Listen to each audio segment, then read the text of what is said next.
freaking tired because I was up all night watching the royal coronation coverage. Now, I know a lot of you could care less about the royals or about watching any of this, and that is totally valid and okay, and if that is the case, you probably should just click out now, because that is the topic of this video, but I stayed up and watched it anyway, because it felt historically important, and like kind of a big deal. Like, the last one of these that happened was 70 years ago.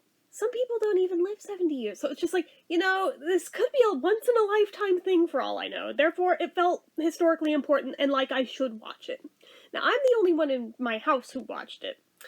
Usually, anything involving the royals, my mom will stay up with me and watch, but on this one, she is not a fan of Charles. So she was boycotting, and I was like, well, that's fine. You don't have to watch it, but I'm gonna watch it. Now, see, originally, I thought with the time zone difference, it was going to be starting at about 2 a.m. my time. So my original game plan was, if I go to bed at 9 p.m. and then wake up at about 1:30 and then move all my stuff over into the spare room where I've got like my TV cable box set up in there, get some coffee, come back, should be just in time for it to start. I thought.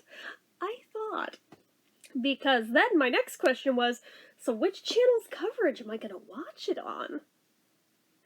So I'm like clicking around trying to just see like what time frames each channel has it for, who's got the best coverage. I was assuming that like BBC America would have the best coverage, you know, being BBC and all that. Yeah, no, they started later than everybody, and they were showing like Rain Man at the time that it started for most of the channels, so it's like, oh, I guess I won't watch it on them. PBS has it starting at like 11 p.m. and going later than any of the others. Oh, okay, wish I'd noticed that earlier. I would have definitely banked on going to bed probably while it was still light out if I had known that, but here we freaking are. It was like, well, I guess 2 hours of sleep is gonna have to just cut it. So fine. Went to bed about 9-ish, probably less than 2 hours, let's be real. Got up, schlepped all my stuff into the other room, same one that I live streamed from for anybody who's unclear on which room is the spare room. Went, got my coffee, felt really awkward about getting coffee at that hour, but went back in there, closed the door so that I wouldn't be disturbing anybody.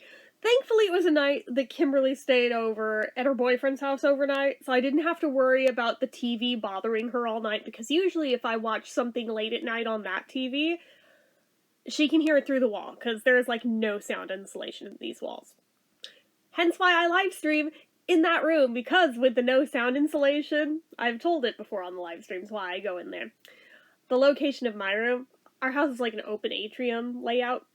The living room and all like the surround sound speakers point directly this way. So a lot of the time, if they're watching anything that makes a bunch of noise, it's basically like you may as well have stuck the speaker right outside my damn door.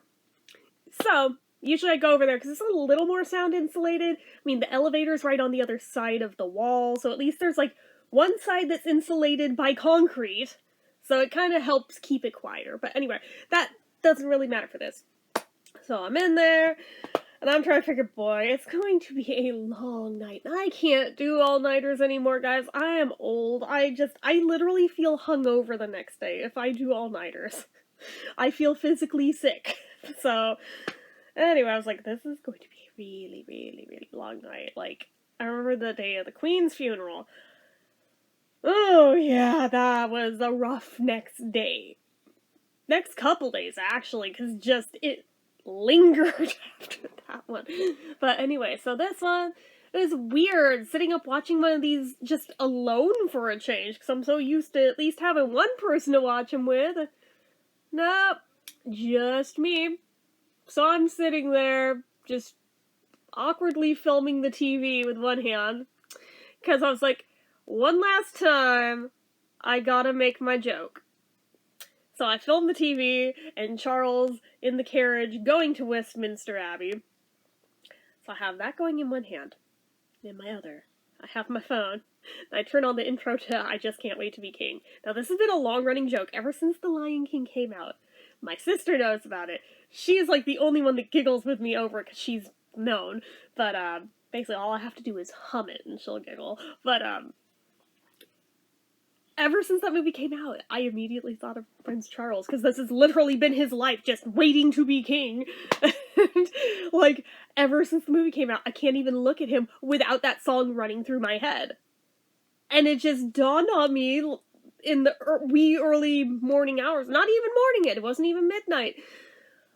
Actually, no, I take that back. It was past midnight, so yeah, early morning hours for when he was writing up. The coverage had started, but when he actually started writing to Westminster Abbey, it was 2-something, so I probably could have just slept those few hours, but I didn't know. But regardless, one last time, had to do the thing, filmed it, sent it to my sister. She didn't see it till, like, this morning, but anyway. And just the realization of, I'm not going to be able to make my joke anymore. I'm gonna have to, like, snap myself out of the habit of thinking of that song when I look at him, because now it doesn't make sense anymore, now that he is king. That's so weird. That's so weird, given I've grown up with that. But anyway, after I sent it to her and spammed a few other people with it, I was like, well, my one and only TikTok video, and it went viral for it, so hey, you know, take my wins where I can get them. But anyway, so, there was that. I was honestly more watching it out of an obligation of it feeling historically important, more so than being invested in Charles specifically, since I was more Team Diana, sorry. Loved Elizabeth, I'm invested in the kids, but Charles? Sorry, but like, I was still intrigued enough to watch it, so I mean, obviously he matters somewhat, but what caught me by surprise, though, that I was not expecting, was getting really emotional over it. Like, I figure with it being Charles, that at least this will be one royal event where I don't cry, and then, you thought, could have been the sleep deprivation, could be that it's that time of the month, I don't know, could have been a whole factor of things, but also just there were parts of it that were really moving. So, I don't know, I have a lot of feelings. I have a lot of feelings about it, and just the realization that, I mean, I already knew last year Elizabeth's reign is over, but, like, now it's, like, really, really real. Now it's official. Like, man, just kind of sucker punched, but also didn't realize what all happens at a coronation, gonna be totally honest, so it was kind of just interesting from that standpoint as well, seeing what all happens behind those closed doors. There were, like, some historical firsts, like this is the first time they've ever had female bishops involved, given they only started allowing female bishops in 2016. I don't know about here in America, but in the UK anyway. This is the first time that there were Baptist singers involved in a coronation. There was a bunch of firsts. That was really, again, cool and just historically important as far as I was concerned. Granted, I had some conflicting emotions when it came to Camilla, but I mean, I think a lot of us share that sentiment, so I'm not gonna go there, but it is what it is. It is what it is. Gotta get used to it, but, yeah, the one thing, though, we all knew there was gonna be a little bit of an FU to Harry, right? But, like, what I was not expecting was him to be seated way behind the family. Behind Princess Anne, where her feather hat kept obstructing the view of his face. It's like, that was not an accident. Okay. Alright. He also was not part of the parade. He was literally, like, I don't know if that was an Uber or what, but he was, like, out of there as soon as the coronation was over and gone. It was like, oh, okay.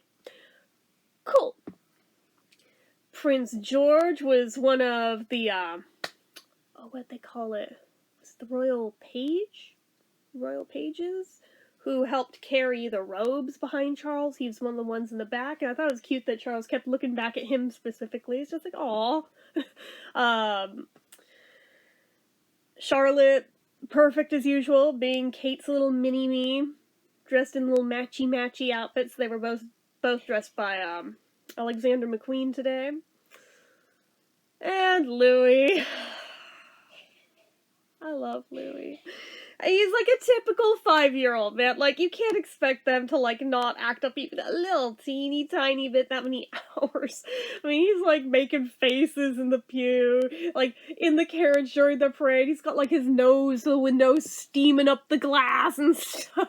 Just being, like, way too excited. It was adorable. It's adorable. I was like, this kid grows on me more and more every time I see him. I love this kid. But, yeah, just cool seeing the three of them together in the carriage. Really cool knowing that the carriage that Charles was in, that golden gilded carriage, it's like over 200 years old, and I mean, that thing looks remarkable for being that old. But so many of the different things, they're mentioning, like, what century they're from, and just realizing all the history that goes with all of this is just mind-blowing, and also adding to just the general emotional overwhelm of the day. Like, wow, when you really stop and think about it. I mean, we in America, we don't have anything like that. We have stupid presidents. I could care less. Like, sorry, not sorry, but there's only the one that I liked, and nobody else likes him, so oh well. But, anyway, yeah, it's like that. But anyway, so, yeah, we don't have cool royalty here, so I live vicariously. I do have British blood.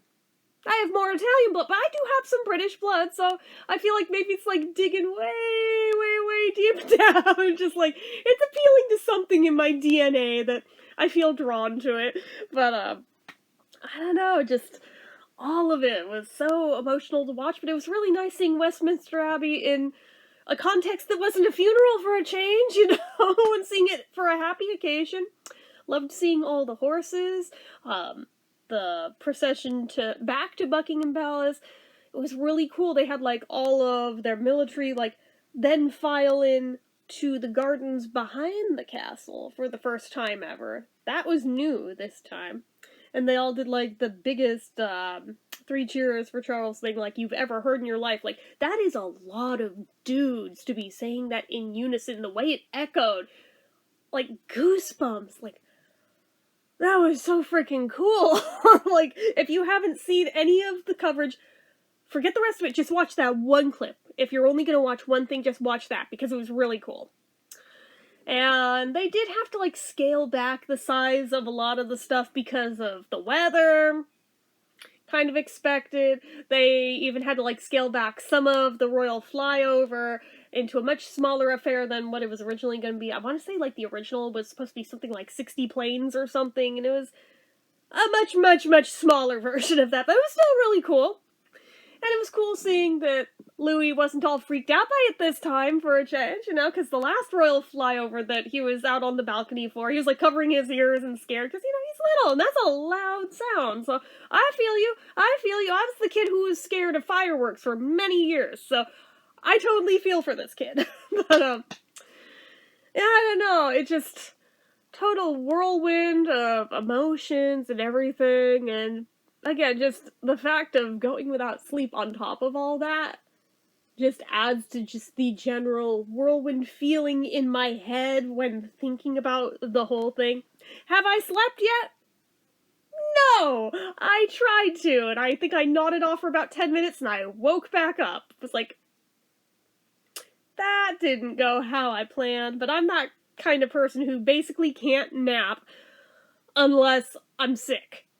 If I'm napping, there's probably cause for concern if it's longer than, like, 10 or 15 minutes. But it's like, dang it, I was really hoping maybe with that much sleep deprivation I could just, like, go crash in bed after it's all done and over, and just, even if it's just a few hours, some kind of reset, but no, that didn't happen, so I'll probably just go to bed, like, extra early tonight. It'll probably still be light out when I crash out and go to bed tonight, but that's okay, just sleep needs to happen, like, badly. But it's also Derby Day today, so I got up and watched that too, and also adding to the general overwhelm on top of sleep deprivation. I can't even string sentences together, guys. I'm tired. Yeah, so there was also that. Once again, my horses did not win. They never do. The ones I pick never ever win. I have never picked a winner. They don't even place. Like, I pick them by name, not by anything else, because I don't know what I'm doing. So it's just like, well, I'm not betting any money, so it's fine. But, goodness. Anyway. Did any of you guys watch it? And what were your thoughts? Good, bad, or otherwise? Leave them down below. We can have a discussion, or if you didn't, we don't have to talk about it. We can move on to the next thing in the next video. It's all good. Like, I respect everyone's opinions here. I get that it's not for everybody. I totally feel you. I get it. You're good. No judgment here. Like I said, I was the only one in my household who watched it, so. Anyway.